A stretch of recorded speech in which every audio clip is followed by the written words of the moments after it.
In this video, we will be discussing NHS interview question for community support worker role, and I will give you in-depth suggested answer. You can use this video to prepare for your coming interview for community support worker role, for community mental health support worker role, or community healthcare assistant role.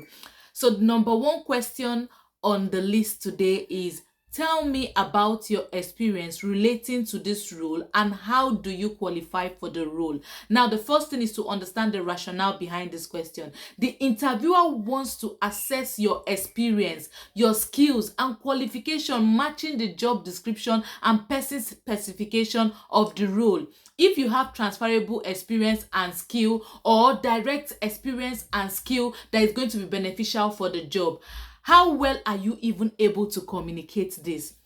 To answer this question, I will always recommend that you be the person in the person specification and use the person specification structure to answer this particular question. Now, this is an example of how to answer this question. I am a highly skilled and motivated professional with the right skills, qualification, and experience to excel in this role.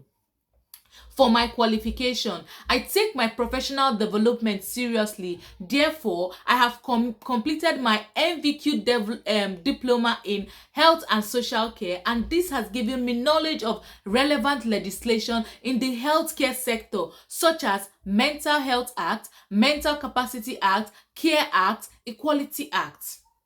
I have also completed my Care Act standard 1 to 15 certificate, and this has given me the knowledge of patient-centered care, safeguarding, duty of candor, infection control, and confidentiality. For my experience, I have worked in the healthcare sector for 3 years, and I have worked across various settings, including working in community setting and in each inpatient setting across various wards. I have worked with service users dealing with various mental health conditions, from dementia to Alzheimer's, bipolar disorder, anxiety disorder, depression, schizophrenia, psychosis. I have experience providing person-centered care tailored to meet each individual needs. For my skill, I have good communication skill, as I am able to communicate to people, showing compassion and empathy. I have good prioritization and time management skill, as I'm able to prioritize my tasks according to severity and urgency. I have good interpersonal skill, as I am able to build rapport, to build relationship. I have good team working skill, as I'm able to work in team with multidisciplinary team. I am flexible and adaptable as a professional working in the healthcare sector. Now, you see how I've been able to answer this question, not just listing out the things I've got, but also giving them what I have learned in the case of qualification, what I have learned from the qualification. So you've got a particular qualification. So what? What benefit has the qualification brought to the role? So don't just list out your skill, don't just list out your qualification. Tell them what benefit it will bring to this role. And remember, when answering every question, you have to tailor it. This is how you can answer this question and cover the qualification, the experience, and the skill. Number 2 question is, what is your understanding of this role? Now, what the interviewer is basically asking is, do you understand the job description that has been listed out in the job description template?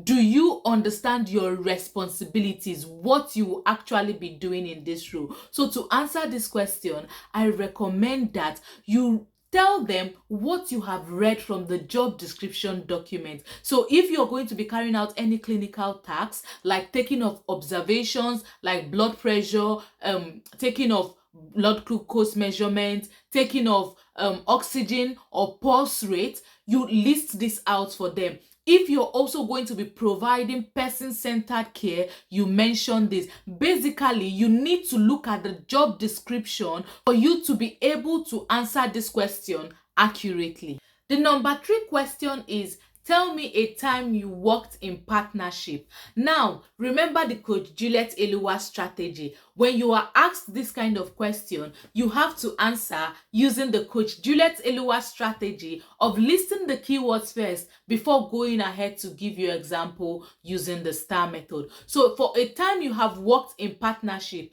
you can say, to work in partnership, first of all, I ensure that there is communication. I also ensure I respect the professionals I'll be working with.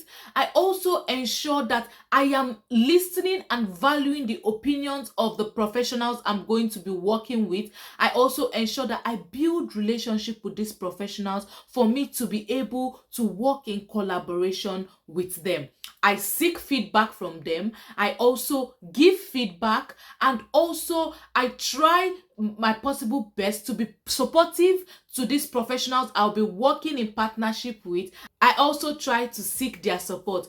After listing these keywords, you can now go ahead to give your example using the STAR method.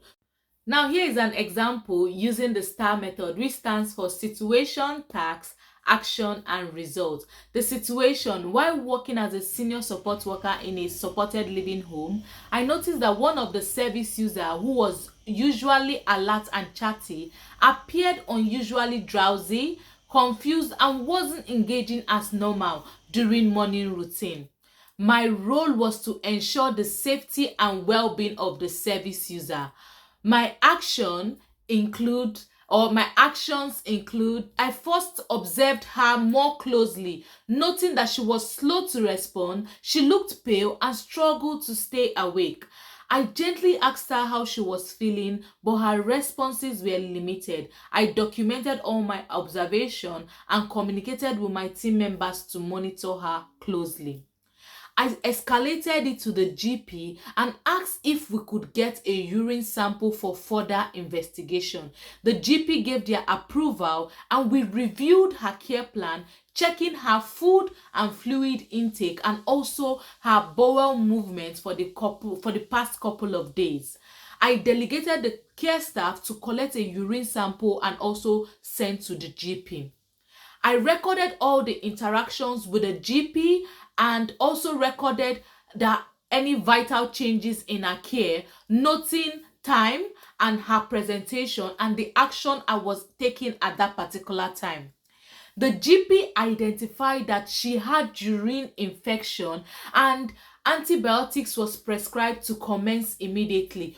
I later fed back to the team during handover so that everyone was aware and could monitor her throughout the night.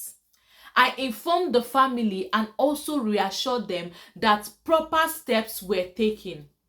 Now, for the result, as a result of this, or as a result of my early recognition and communication, the infection was caught early and the service user was treated using the prescribed antibiotics and was able to recover within a few days without needing to go to the hospital. My manager later thanked me for being observant and thorough in my communication. Your answer has demonstrated the following competency: risk recognition and escalation, communication and teamwork, clinical awareness within your own scope, of course, safeguarding and duty of candor or duty of care. The next question is, how do you manage your stress and look after your well-being and manage the stress of the people you work with? Now, the rationale behind this question is the interviewer wants to assess whether you are emotionally intelligent, whether you are self-aware and proactive in managing pressure. The interviewer also wants to assess how you will protect your own mental health without compromising the care you are providing. The interviewer also wants to assess how you are supportive of your colleagues and how you will help maintain a healthy working environment. Now, to answer this question, you use the Coach Juliet Eluwa strategy of listing these keywords first before going ahead to give you an example using the STAR method. I have high emotional intelligence. I have self-awareness and I take my self-care seriously, taking breaks when needed. I provide support to my team members and also seek support from them when I need it. I communicate with my line manager during supervision, seeking support and also organization resources that can help me. I am calm under pressure. I show support and empathy to those working with me. I am able to set professional boundaries. Here is an example. In my role as a support worker during COVID-19 recovery period, the workload was heavy and the emotional strain on both staff and service users was high, especially as we're still short-staffed. I had to find ways to manage my own stress while also being mindful of my teammates who were showing signs of burnout and emotional fatigue. My actions, I set clear boundaries by taking proper breaks, even short ones, to reset during shifts. Outside work, I exercise, I journal regularly, and also practice mindfulness. I talk openly with my manager when I feel overwhelmed and discuss during supervision, asking if I could use the organization resources and for her to signpost me to them. For my team members, I try to create a positive atmosphere by checking in on my colleagues, even just asking, "Are you okay?" during tough shifts. I encourage open conversation and reminded others to take their breaks. I suggested we rotate heavier tasks so no one felt burdened for far too long. During one particularly difficult week, I organized a short after shift debrief with snacks. It was informal, but it helped us share how we were coping. When I noticed one of my colleagues was withdrawing, I encouraged them to speak with the well-being lead and also signposted them to the organization resources that were available. The result, by being proactive and empathetic, I was able to stay emotionally balanced for myself and contribute to a stronger team spirit. If you like this video, click on the like button, subscribe, comment in the comment section what role you're interviewing for, what video you would like me to make next, and also share this video to your friends that are also interviewing within the NHS. I hope I've been able to help. I hope I've been able to impact knowledge. See you on the next one. Bye.